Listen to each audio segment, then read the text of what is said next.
विनेश फोगाट को महिलाओं की 50 किलो कुश्ती स्पर्धा के फाइनल से पहले अधिक वजन पाए जाने के कारण ओलंपिक से अयोग्य घोषित कर दिया। इस खबर से भारत के करोड़ों लोगों का दिल टूट गया है। हालांकि लोग सोशल मीडिया पर महिला पहलवान के सपोर्ट में उतर आए हैं। उनका कहना है कि फाइनल में पहुंचने के बाद 100 ग्राम वजन के कारण अयोग्य घोषित किया जाना कहीं भी न्याय नहीं है।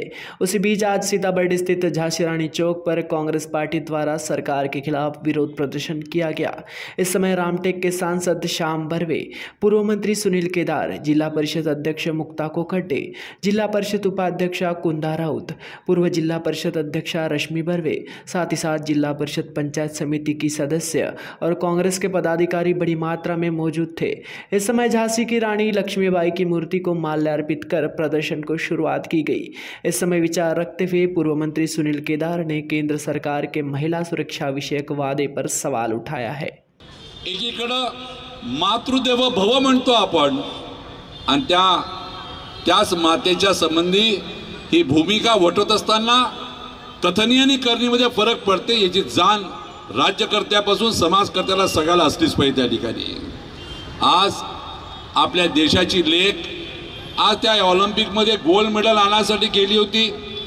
तिच्या संबंधित झालेला व्यवहार, तिच्या संबंधी असलेला विचार आणि तिचा ते सगळं झाल्यानंतर या सरकारने केलेले आपले त्या ठिकाणी आचार, ह्या सगळ्या गोष्टी विचार केलाच पाहिजे।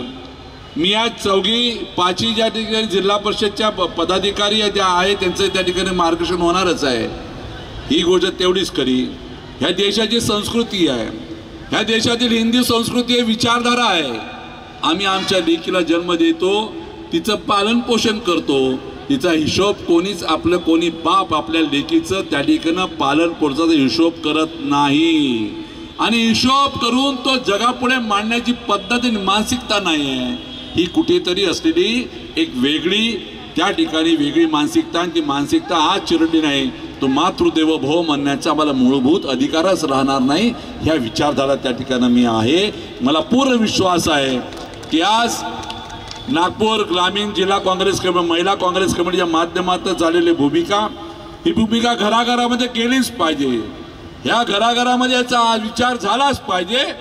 आणि ही गोष्ट तेवढीच खरी, जोपर्यंत महिलाचा सन्मान होत नाही तो समाज, ते कुटुंब, तो समाज, तो देश, ते राज्य नीट राहू शकणार नाही। वस्तुस्थिती आपल्याला नाकारताच येत नाही।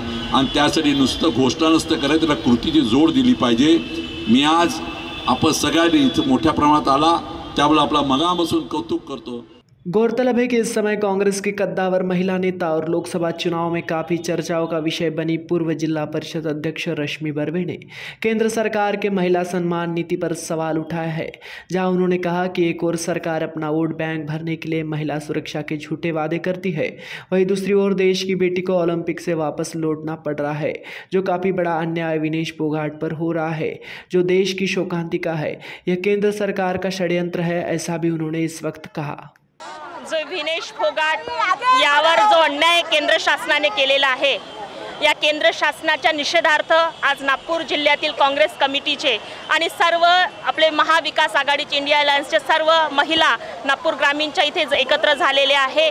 फक्त एक 100 ग्राम वजन जास्त असल्यामुळे विनेश फोगाट यांना पॅरिस ऑलिम्पिकमध्ये ती मुलगी फायनलपर्यंत गेली होती, पण छोट्याशा एका क्षुल्लक कारणामुळे एक 100 ग्राम वजन जास्त असल्यामुळे तिच्यावर जे अन्याय केला आणि तिला बाद करण्यात आलं, हे कुठेतरी केंद्र शासनाचं षड्यंत्र आहे।